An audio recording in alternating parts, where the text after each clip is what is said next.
여러분들께 제가 겪었던 일들에 대해 털어놔야 할 것 같아요. 정신없이 살다 보니 그때의 사건이 벌써 15년이라는 시간이 흘러버렸습니다. 사랑하는 사람을 만나 연애를 하다가 이른 나이였지만 그 사람과 결혼을 하고 싶었어요. 그리고 그 사람 또한 저와 평생을 함께하고 싶어 했었죠. 그래서 함께 인사를 드리러 가게 되었고 처음 뵙게 된 시부모님께서 저를 반갑게 맞아 주셨어요. 그때까지만 해도 결혼식은 무난하게 성사될 줄 알았었는데 제가 생각했던 거와 전혀 다른 방향으로 흘러가기 시작했죠. 시부모님과 소파에 앉은 저를 한 곳만 뚫어지게 쳐다보시더니 시모가 저에게 질문을 하셨습니다. 뱃속에 아이가 있으니 최대한 빨리 서둘러 결혼식을 올리는 게 좋을 것 같다면서 제 생각을 물어보셨습니다. 혼전 임신이었기 때문에 그 사람과 하루라도 빨리 결혼을 하고 싶었어요. 그래서 저도 서둘러 결혼식을 올리는 게 좋을 것 같다는 의견을 드리자 시모는 저에게 한 가지 제안을 하셨어요. 그건 바로 금전적인 요구였고 예상하지 못했던 말씀에 저는 어떤 답변을 드려야 할지 몰라 당황해하고 있었는데 옆에서 그 사람이 저를 보면서 시모의 말을 같이 거들었습니다. 저희 집안에 돈이 많은 줄 알고 있더라고요. 내 아들한테 들어보니 집안에 재력이 상당하다면서 그럼 이를 이 지경으로 만들었으니 어느 정도 보상이 뒤따라야 하지 않겠어? 그래야 혼인신고를 하던지 말던지 하지. 그래도 결혼식 전에 신고를 해야 주변에서 말이 안 나오는 거야. 여자의 몸을 중요하게 생각하지 않고 놀린 네가 잘못한 거니 우리가 피해를 본 입장 아니겠어? 그러니 어느 정도는 보상을 해줘야 서류에 도장을 찍어주든지 할 거 아니야. 어떻게 할래? 돈을 주고 결혼을 할래? 아니면 그냥 혼자서 뱃속의 아이를 키울 거야? 둘 중 하나 선택해라. 만족할 만한 금액을 준다면 내 아들과 결혼하는데 조금도 문제 삼지 않으마. 하지만 내가 원하는 조건을 들어주지 않는다면 그건 좀 생각해봐야 할 것 같네. 제대로 된 절차를 밟지 않았다는 것만도 화가 나지만 최대한 많이 참고 너에게 선택할 수 있는 기회를 주는 거다. 제가 혼자 임신한 것도 아니고 저는 결혼 전에는 안 된다고 했었는데 일방적으로 행동해서 이런 상황까지 온 건데 저희 집안에서 돈을 줘야 된다고요? 상황이 어찌됐던 일단 너는 내 아들과 결혼을 허락받으려고 온 거 아니니? 그럼 당연히 내가 원하는 조건을 들어줘야 하는 거고 그게 싫다면 어쩔 수 없는 거지. 뭔가 착각하고 계신 것 같은데요. 저희 집안이 잘 사는 형편도 아니고 이런 방식의 결혼은 처음 들어봐서 무슨 말씀을 드려야 할지 잘 모르겠어요. 그래서 지금 나랑 결혼하지 않겠다는 거야? 돈 몇 푼 때문에 뱃속에 있는 우리 아이가 아빠 없이 자라는 걸 보고 싶은 건 아니지? 최대한 좋게 넘어가자.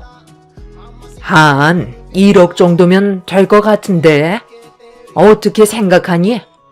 이 정도도 정말 많이 배려해 준 거다. 내 아들이 앞으로 더 좋은 여자 만날 수 있는 기회가 있을지도 모르는데 네가 앞길을 막았으니 어쩌겠니? 네가 정말 내 아들과 함께 하길 원한다면 돈이 문제겠어? 앞으로 태어날 아이를 생각해서라도 진지하게 받아들여야 할 거다. 전혀 예상하지 못했던 시모의 말에 저는 아예 할 말을 잃어버렸어요. 그래서 한참 동안 입을 열지 못하고 있었죠. 제가 임신을 했다는 걸 이용하려는 것 같아 기분이 상당히 좋지 않았고 더 이상의 대화는 이어지지 않을 것 같아 먼저 자리에서 일어났습니다. 부모님과 충분히 의논한 다음에 다시 알려드리겠다고 말씀드린 뒤 시댁에서 나왔어요. 남편은 저를 뒤따라오면서 최대한 좋게 해결하자며 설득하려고 애쓰고 있었어요. 그런 남편한테 너무 실망한 저는 결국 화를 내고 말았습니다. 하지만 남편은 제가 왜 화를 내는지 이해를 못하는 듯 실망한 눈빛으로 저를 바라봤어요. 너무 실망하게 된 저는 더 이상 할 말이 없어 등을 돌렸습니다. 잠깐만 기다려봐. 왜 그냥 가려는 건데? 그럼 우리 결혼 안 할 거야? 돈이 그렇게 중요한 건 아니잖아. 우리가 벌면 되는 건데 일단 엄마가 말씀하신 조건을 들어주겠다고 하면 안 돼? 뱃속의 아이를 먼저 생각을 해야지. 당신은 나를 사랑하지 않아? 돈 때문에 우리 관계에 문제가 생기는 건 원치 않는다고. 그건 내가 할 말이야. 굳이 어머님 말씀을 들어야 할 필요는 없는 거잖아. 그냥 우리 둘이 결혼하고 살면 안 돼? 무리한 요구를 들어주면서까지 우리 집안을 상당히 얕보시는 것 같은데 차라리 그냥 뱃속에 있는 아이는 내가 키울 테니까 여기서 그냥 끝내는 게 좋겠어. 다음 주에 우리 집에 인사드리러 가기로 했던 건 없었던 일로 하자. 아까 그 자리에서 당신이 무리한 조건이라고 한마디만 했어도 나는 이렇게까지 기분이 상하지는 않았을 거야. 당신은 나를 사랑하긴 하는 거야? 저는 시댁 집안에 너무 실망을 많이 했는지 눈물을 흘렸고 붙잡는 남편을 뿌리치면서 집으로 돌아왔어요. 임신을 하지 않았다면 그 자리에서 바로 헤어졌겠지만 뱃속에 아이가 있었기 때문에 어떻게 해야 할지 몰라 상당히 혼란스러웠어요. 부모님께서도 시댁에 인사를 드리러 갔다는 걸 알고 계셨기 때문에 눈물을 흘리면서 들어왔던 저에게 무슨 일이 있었냐고 물어보셨고 시댁에 있었던 일에 대해 전부 다 설명을 드리자 심각한 얼굴로 고민을 하고 계셨어요.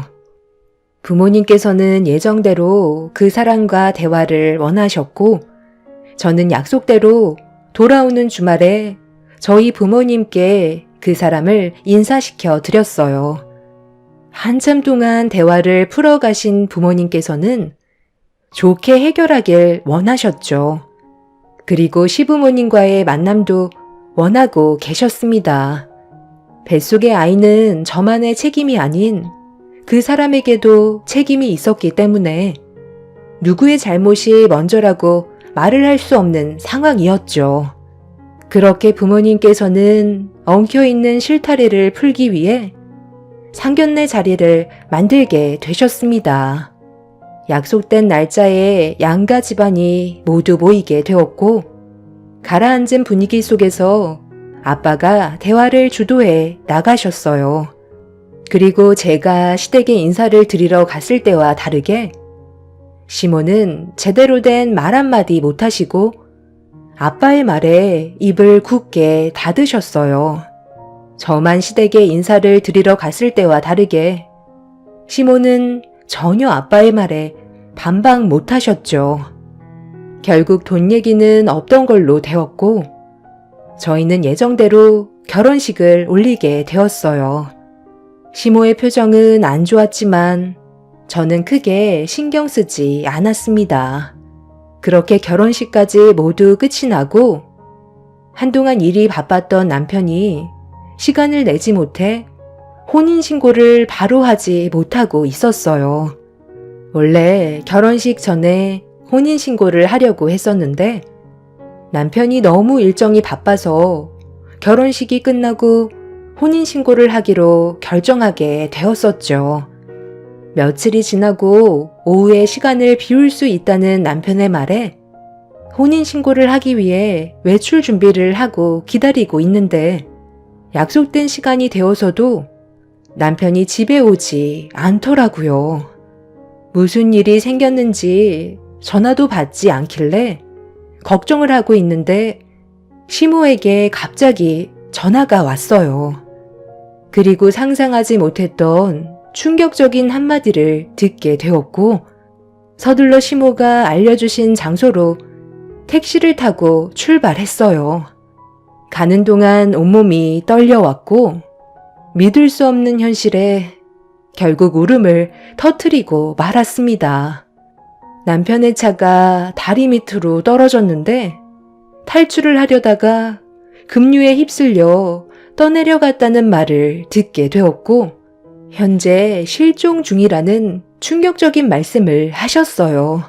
현장에 도착을 하니 시모가 오열을 하고 계셨고 시부는 침수되어 있는 차를 바라보시면서 괴로워하셨어요.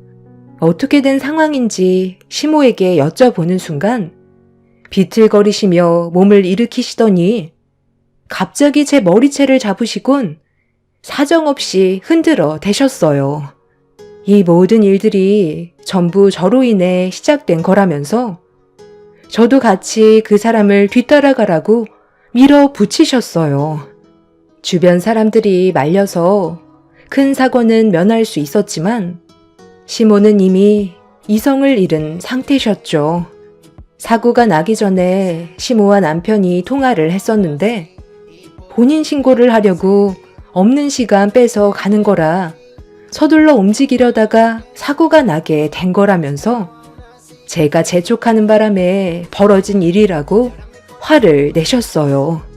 그렇게 남편은 실종이 된 이후 얼굴을 볼 수가 없었습니다. 너는 지금 집에서 두 다리 뻗고 잠이 오니? 혹시 몰라 집에 와봤는데 아주 살판 났네. 내 아들은 어디에 있는지 아직까지 확인이 안 되고 있는데 감히 너는 잠을 자고 있어? 당장 나가서 찾아봐야 되는 거 아니야? 빨리 일어나지 못해? 그리고 이 집, 너희 집안이랑 우리 집안이 반반해서 마련했지만 우리가 피해를 봤으니 당장 정리해서 내 통장으로 넣어놔라. 너 때문에 내 아들이 세상을 떠났는데 또 돈 때문에 일을 크게 만들 건 아니지? 애초부터 너랑 내 아들은 이어질 수 없는 관계였는데 하도 네가 고집을 부리는 바람에 내 아들이 세상을 떠나게 된 거잖아. 내가 그래서 뭐라고 그랬어?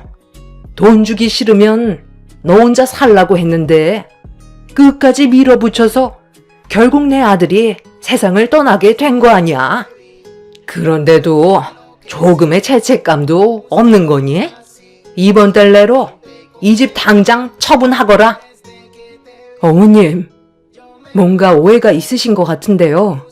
지금 저는 임신한 상태예요. 그 사람이 실종되었다는 게 믿기지가 않고 좀 전까지도 한참 동안 눈물을 쏟아내다가 몸이 지쳐서 잠깐 눈을 감게 된 거였어요.